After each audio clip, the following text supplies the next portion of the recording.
There's a thin line between being a pack rat and a rat packer. Now, if you want the life of Frank Sinatra, have I got the place for you?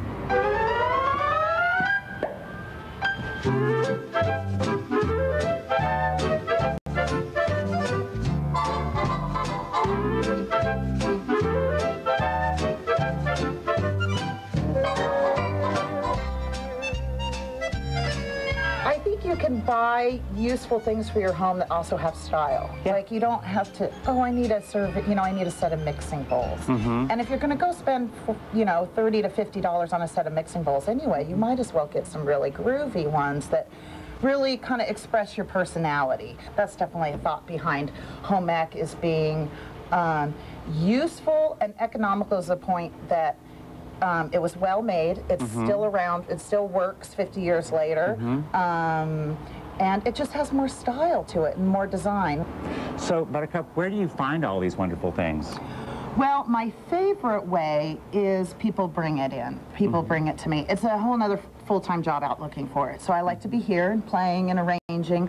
And it's just a great way to meet people, and I'll buy things from them and I get a great story of the item, of when their grandmother bought it or when they played on it as a kid, and then when I resell the item I get to pass on these stories. So my favorite way is just to have people bring stuff in. Well, I'm going to point out another good thing, too, and that is if people aren't used to shopping this way, if they come in here, if you see something and you like it, you want to buy it right then. Don't go home to measure. Don't go home to think about it. It'll be gone by the time you get back. It will be gone, right. Like something like these glasses here, the quintessential 50s glass. These are called the amoeba glasses, and I'm sure by the end of the week they won't be here. Those are terrific, and you see those being knocked off in current style. Well, I love this shaker collection you have down here, and I happen to have one, so I probably need to look through that. You need the my little cocktail collection. shaker. The Formica tables, those things are so cool, and boy, are they durable. They look like this one looks like it's brand new, and I remember one a lot like that from my grandma's kitchen. Right. Well, unfortunately, it didn't look like this when I got it. It took about 2 hours of cleaning and scrubbing. This is a very gorgeous example, especially a pre-war style where you get the chrome trim and the pedestal base, and to find it with the leaf. And the green is very rare also. So look at these terrific appliances. I happen to have a real fondness for these things, and they're built to last. Yes, you could still take this home and make popcorn today. Popcorn that tastes like your childhood. Show me these wonderful plates now. Is this the set that you were telling me about? I started buying this as a teenager, and my mother thought it was tacky. And it is probably the most collectible dish nowadays to do your 50s kitchen. This is what you'd want. So if I were going to a garage sale and I were thinking, I want to try looking for some of this 50s stuff, what are some telltale things I should look for? Well, I would just, what you like, what's comfortable to you. You don't have to fit any sort of mold. I mean, if you move into a home and the 50s kitchen is still there, still go with what's comfortable with you and what makes you happy. Well, thanks so much. I think that we have seen so many great things. Now, you're going to want to come down here. It's 28 at Northeast Sandy. 2812 Northeast Sandy. Home ec.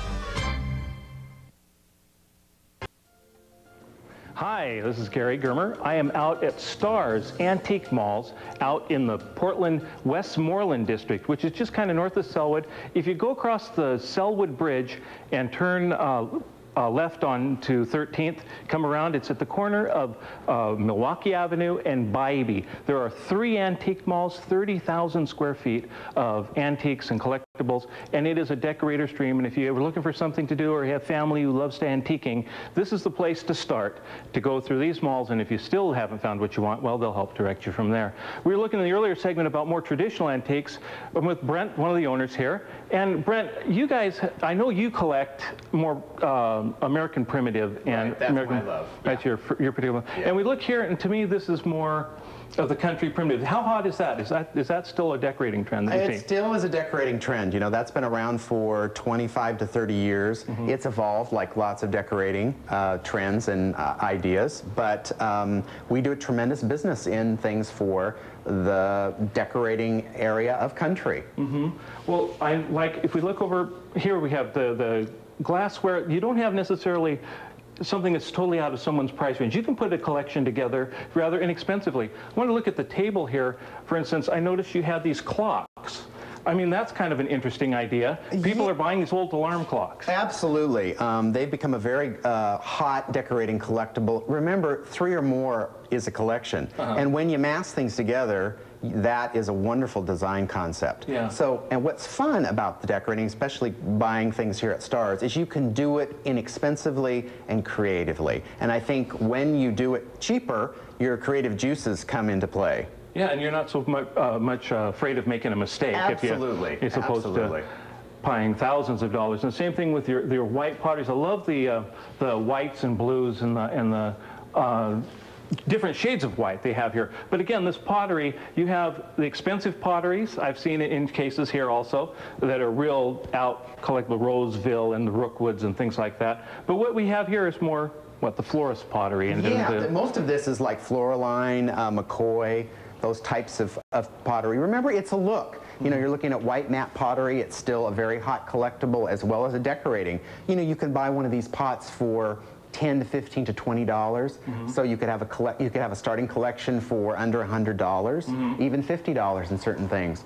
Remember, it's the hunt. That's what the fun thing is here. Treasure hunt, absolutely. And this is a place where you really do, and like I said, you're changing everything daily. Oh, you know, as far as the things you're getting out here. How about textiles? And I've noticed that there's quite a few people here with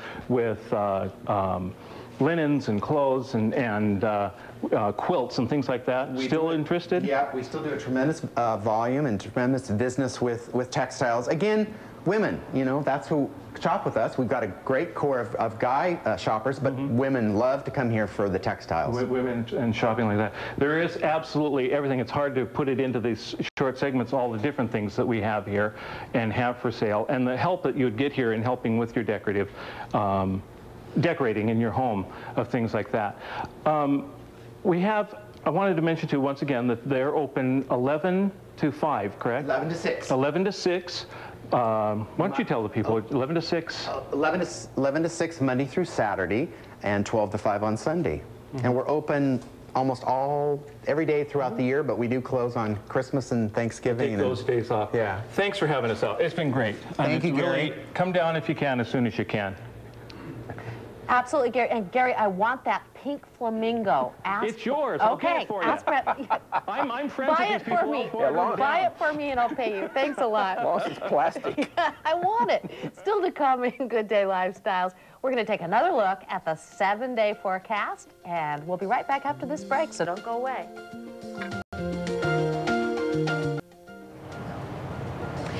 And we're here at the Bite of Oregon. They had about 80,000 visitors last year. They're hoping for 100,000 this year. So you have no reason not to come down here, because here's a look at your day planner of how you can dress to come down here to the Bite of Oregon. Should be pretty nice today, in the mid-70s by the noontime hour. Yes, we have a few clouds overhead now, but those will be breaking up through the afternoon hours. The chance of a few thunderstorms toward the evening, and we'll top out at about 88 for a high temperature. So bring the sunglasses, because we will see the sun peeking out every now and then through the afternoon, and just have a great time. There are tons of things to do down here at the Bite of Oregon. And right now we have Margie Hunt with Special Olympics here, and all of the proceeds from the Bite of Oregon go to Special Olympics. They do. This is our primary fundraiser. And that means that the dollars we make here, that we raise here, serve Special Olympics athletes all over the state, every county. Certainly a good reason to come out here, support the Special Olympics. And not only that, but if you haven't been here in the last couple of years, this is the year to come, because boy, have they expanded, right? Oh, it's huge. Whereas last year there were, I think, 13 restaurants and good music. This year we've got 50 restaurants from all over the state. People who have many who have never been to the Bite before. Icons, flagship restaurants. It's awesome. Right, and we have one here from the Beef and Brew. Scotty here, ribs on the grill. They smell terrific, Scotty. You continue to get those going, and you know, we're going to continue this. The chef stage here open till about 8:30 tonight. He's got some kebabs here that he's putting up here, and you can watch all of these demonstrations as we go through the day. Little bit of beer going on those kebabs. It's really smelling great. Again, the Bite of Oregon open today from 11 a.m. to 11 p.m. and on Sunday from 11 a.m. until 10 p.m. tonight. So you have food, you have wine, you have music, you have comedic acts. What more could you ask for, Kim? Come on out. You know, I was down there yesterday. I'm still full. You got to go if you haven't experienced it. Thanks, Christy. Sure. We want to. Did you see Scotty throwing the beer right on that plate? Yeah, you like that, didn't you? I like that idea. I have a feeling you're going to be barbecuing this afternoon. I'm going to try that, whatever that is. Okay, we have about 30 seconds left. I want to tell everybody what we're going to do next week. What are you doing next week? Maybe I'll get my gate done. And then I'm going to talk about wheat. How wheat is into the construction business again. In what way? Wheat? Wheat? Yeah, I'll show you next week. Okay. Much like soybeans, wheat is entering. I like that. Maybe I'll get my gate done. Gate done part 2. Maybe. Right. Well, our garden guy, Mallory Gwynn, is going to be at a chainsaw museum, or he has gone there to bring us this incredible collection of chainsaws. That's next week. Gary Germer, our antique authority, will be live behind the scenes at the Antiques Roadshow, one of America's most popular shows. You don't want to miss that. Our style expert, Ken Hoyt, is going to show us the do's and don'ts of luxury batting, and Handyman Dave, well, he says it's time to replace a water heater. Never fun, but something that is always good to know how to do. We want to thank you for joining us for Good Day Lifestyles this morning. We hope you have a fantastic weekend. For everything you've seen today, go to kptv.com, click on Good Day Lifestyles. Take care, everybody. We'll see you next Saturday. Baby,